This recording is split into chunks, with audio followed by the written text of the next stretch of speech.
Good morning, everyone, and welcome to Howard Road and Shannon Place. Thank you, everyone, for coming out in this breezy, cold weather, but this cold is not going to stop us in celebrating this tremendous day. So we were waiting for a couple of community folks to come. They're on their way, but we're going to kick this off, and I'm going to invite my partner in the project, Mr. Harvey Yancey, to the stage.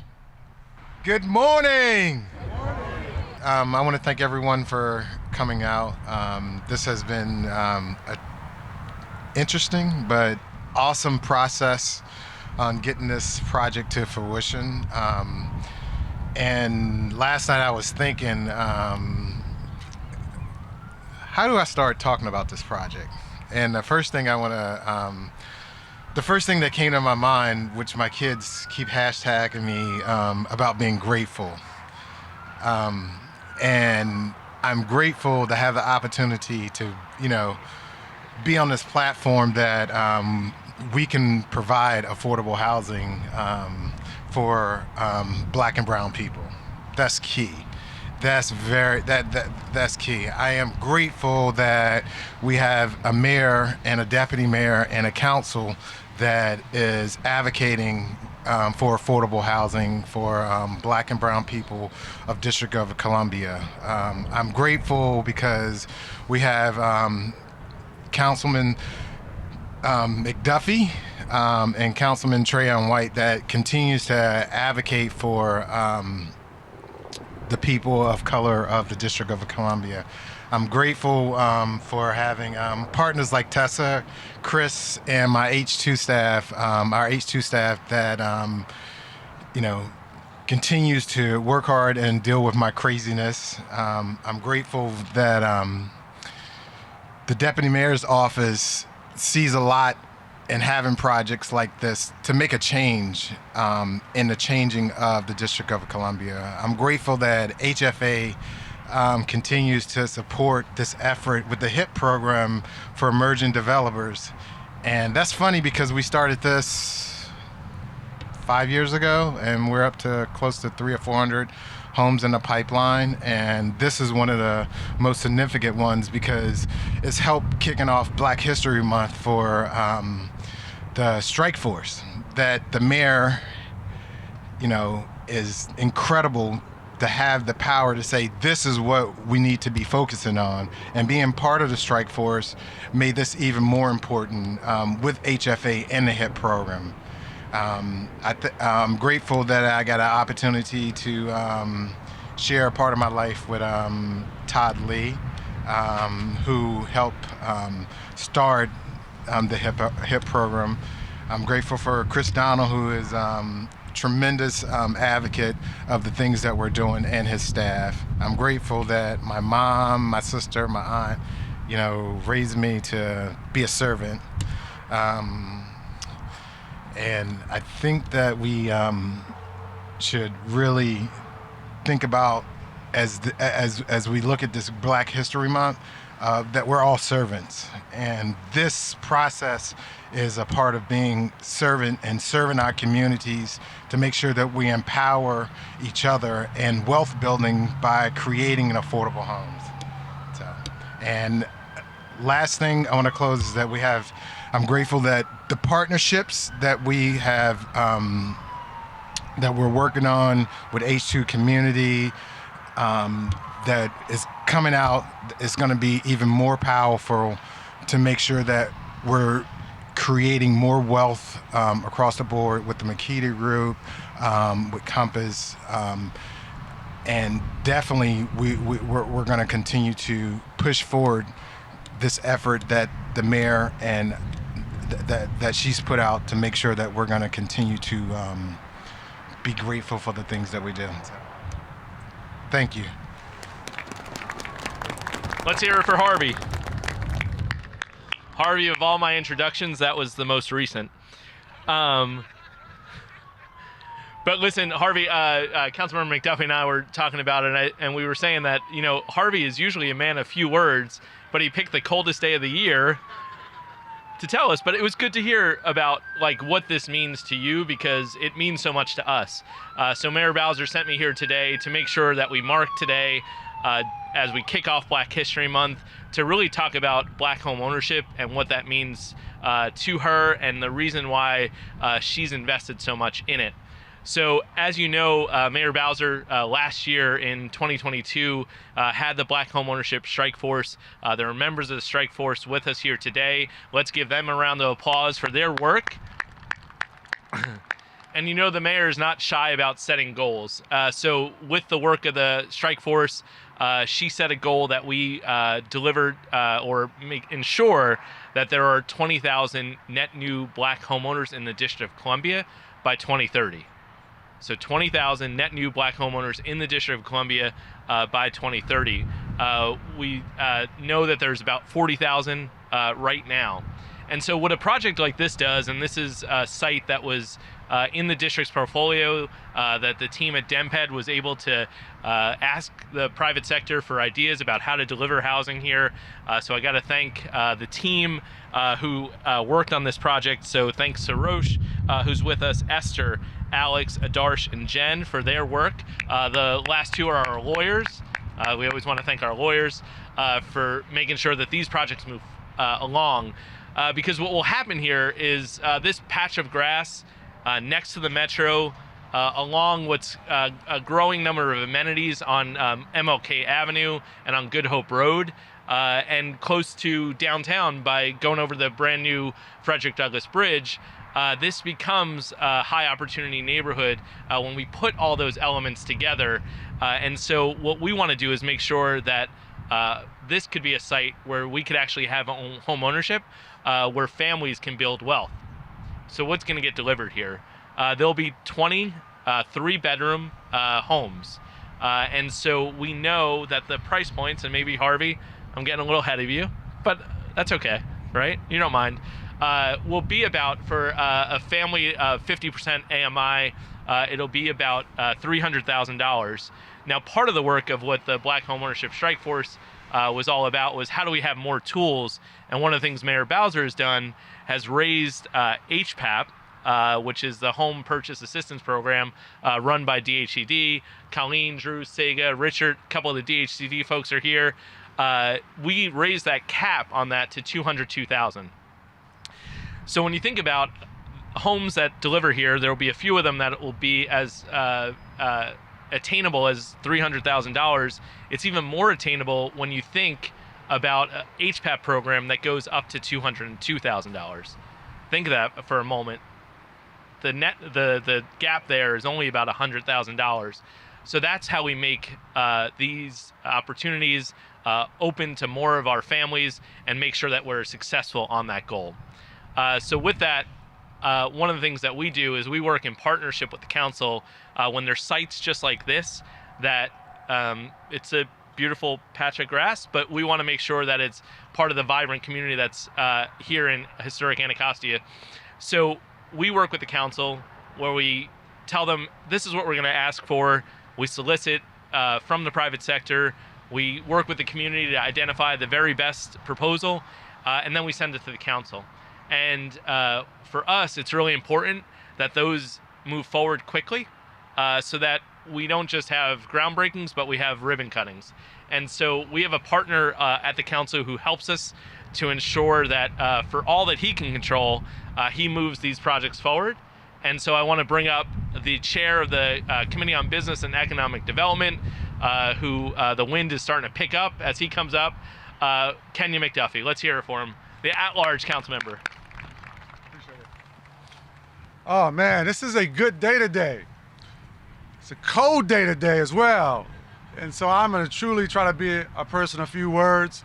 But I didn't want to miss the opportunity to join you all to celebrate this groundbreaking. This is a great day. And it's great for a number of reasons. It's great because the 20 homes that are gonna be built here are gonna contribute to Mayor Bowser's goal of adding additional homes to help hopefully create more economic opportunities for the people who are going to work on this site. I think about Harvey and Tessa, who are developing these homes.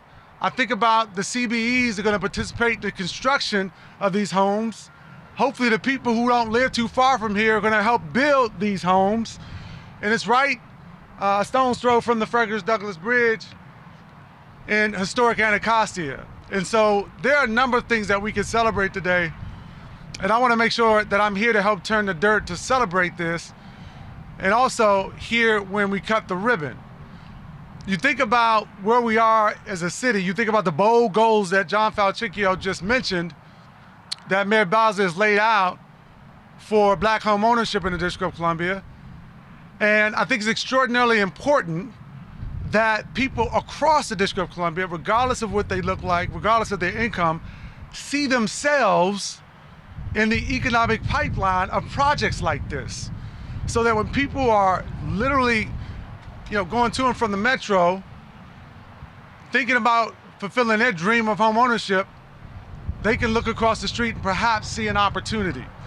This is what it's all about in the District of Columbia, to know that we have great partners in the business community who bring the capacity to develop these townhomes, to know that we have a mayor and an agency to help get this done, and to also additional partner to help provide financing in the CEO of the DC Housing Finance Agency, Chris Donald, who's also here. And so I want to join you all for the turning of the dirt on this great day, but I'm not going to belabor it anymore. I'm going to bring up Chris so we can get to the actual groundbreaking. So thank you for letting me be a part of this. I really look forward to breaking the ground.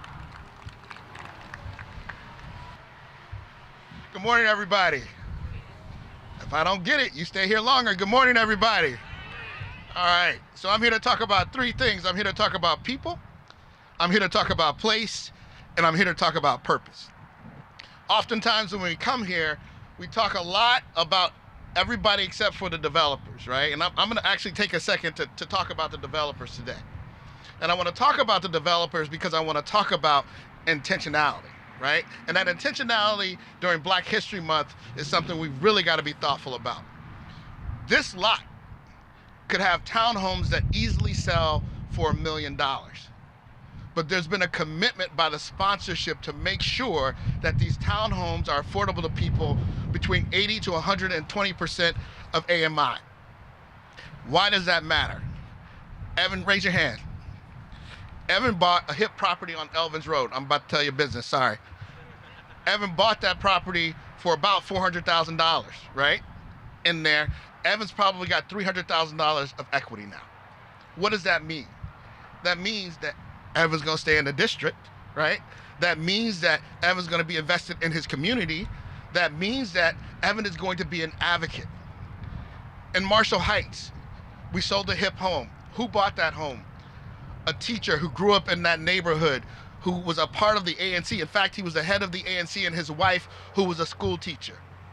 People, place, purpose. The purpose? The purpose of developing here is giving people access to transit-oriented development. It's giving people access to a beautiful new bridge that was built just over the rise there. It's giving people access to a busboys that's on MLK. It's giving people access to downtown Anacostia. All of that makes a difference in the lives of the people who live in our community. And finally, I want to talk about purpose, right? And so when we ask ourselves, what's the purpose of us being and building here? I want to tell you a story about somebody named Taylor. Taylor is a young woman who is typical of our borrowers at HFA through our Open Doors program. Taylor's 33 years old. Taylor makes about $80,000 a year. She's got a credit score of 715. She has no children and she has no mate. Taylor is bad and bougie. Taylor uses brunch as a verb and not a description. Taylor can usually afford to borrow about $363,000 for a mortgage, right? But with the programs that we have here today, between that mortgage, between HPAP, right? Taylor can now afford to buy a hip home. Taylor will now have equity in her home to again be vested in this city. The reason that we do this work is for the Taylors. And the mayor has tasked us with creating 20,000 more Taylors in the District of Columbia. So we, as a part of this ecosystem, are committed to doing that. We at HFA can't do that without our partners at DMPED. We can't do it without our partners at DHCD, but we are committed to continuing to do this together. So today I am grateful. I'm proud to be here, and I'm the only one here who's warm, so I'm going to go sit down now. Tessa, come on up. So that's one of our financial partners who we're also, grateful for, and the agencies as well. But these projects do not get done without the community that we're building them in. And so I wanted to welcome to the stage to say a few words a commissioner that I'm very grateful for. She helped us get to where we are at this moment right now. She was an advocate of ours, so I want to welcome Commissioner Robin McKinney to the stage. Hello, everyone. Good afternoon. I'm Commissioner Robin McKinney for Single Member District 8A06. As I sit here today and I see the development that my city have done, and Harvey, John, Tessa, the Honorable Madam Mayor Bowser, the Honorable Councilmember Trayon White, the Honorable Councilmember at Large Kenyon McDuffie. This is a dream come true for a lot of people in this area. I was once homeless who just bought a house on Talbot Street 5 years ago. So to see that people like Harvey stepped in to build more houses so people can have dreams that come true like I have is a blessing.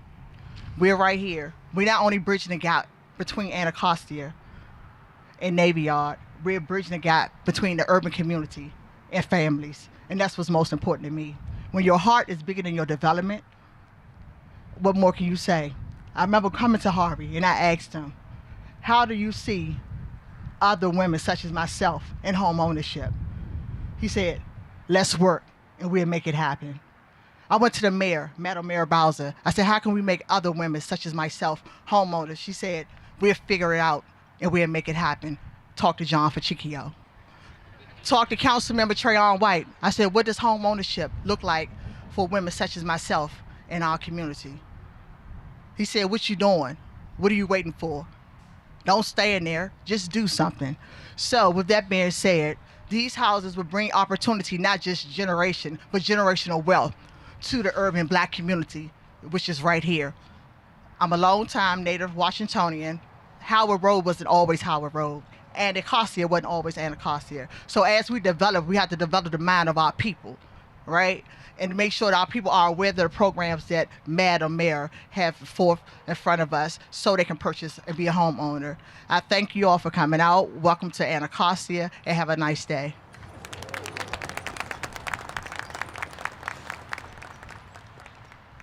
All right, so this has been a theme of gratitude and thank yous and to everyone that made this possible. Harvey, my partner, did a great job of doing that, but I wanted to say some specific names. I think it's always important to call out some names of folks that really helped you get to where you are. So I just wanted to start, of course, by thanking our partners at the agencies, including DMPED, Deputy Mayor Fachicchio, Saros, Adopala, Saros, I'm sorry, Adarcy, RT Esther, Ezra, Stacey Meyer, Brendan Woodley, Mark Cornell, Alex Feynman, Chris Everett, Tim White, Aaron Zimmerman from DDOT, Kareem Marshall, obviously the other agencies directors, Director Hubbard, DCHFA, Christopher Donald, and your board members as well, the DCHFA team, Yolanda McCutcheon, Susan Ortiz, DSLBD, DCRA, the Black Home Ownership Strike Force, of course, our financial partners. I'm not sure if Sandra Wells is here from City First, but she really fought for us all the way to the wire to get this closed, as well as our title company, Answer Title, Cindy Eagle, Donna Schuler, Catherine Allen, Hope Lowry, Council Member Anita Bonds, Council Member, obviously, Trayon White, Council Member McDuffie. Thank you so much for just really being, as we say, 10 toes down for, Black developers and businesses in this city. Our pre-development partners, Soto Architecture, Fernando Bonilla and team, Delon Hampton, James Gittins, Jackie Glover, Momo Asefa, Yosef with Abel Engineering, our partners at WMATA. Obviously, we are building a transit-oriented development here, so thank you for your help there. Our attorneys, you need your attorneys, Anitra Andro and Kyrus Freeman. and our development mentors is what I would call them. I've been watching a lot of folks over the years that have really made me proud being in this industry. And, you know, those mentors include the folks at Banneker Ventures, Minkiti Group, Dante's Partners. And thank you again to the community of the Great Ward 8, including Commissioner McKinney again, Commissioner White, former past and present, Presswood. I mean, this has been a long time coming, Commissioner Muhammad. The neighbors at Thurgood Marshall and Savoy Elementary, the community members, and the neighboring church, Pastor Rodney Carter. Obviously, thank you so much to my partner, Harvey, who believed in and pushed for having women involved in development. This is my first development deal. I mean, you guys know me from the title industry and branding and everything, but now I'm going to put on my developer hat thanks to Harvey. So I'm grateful to you. I'm grateful to Chris for getting us here. And of course, all of our family and friends that have supported us along the way. And time to throw some dirt. Thank you, guys.